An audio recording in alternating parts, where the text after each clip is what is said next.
আসসালামু আলাইকুম বন্ধুরা, কেমন আছেন সবাই? আশা করি ভালো আছেন। তো একটা বেয়ারিং বানাইছি, দেখেন ওয়াশার দিয়া দিয়া বানাইতে বানাইতে মনে করেন অনেক কিছু 2 ইঞ্চি অ্যাঙ্গেল কাটিয়া, ওই যে দেখেন গ্যান্ডিংটা কাটিয়া মাঝেটা কাটছি, মাঝেটা কাটিয়া পরে দুই ফাতি বানাইছি, ফাতি বানাইয়া পরে আবার ছোট ছোট করে কাটছি।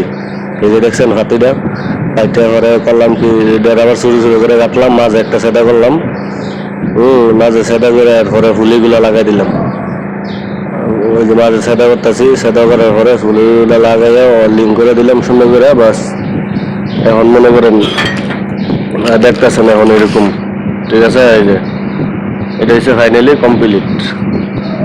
কমপ্লিট হয়ে গেছে এই জায়গায়। এখন এখন আবার সাইডে যাবো, সাইডে গিয়ে আবার ওই জায়গায় লাগাবো। তো এই ভিডিওটা দিয়ে মনে একটু পরে বলতে কালকা ফিটিং করবো, কালকে আবার ওই ভিডিওটা পাইবেন ইনশাল্লাহ, ঠিক আছে? চিন্তার কোনো কারণ নাই।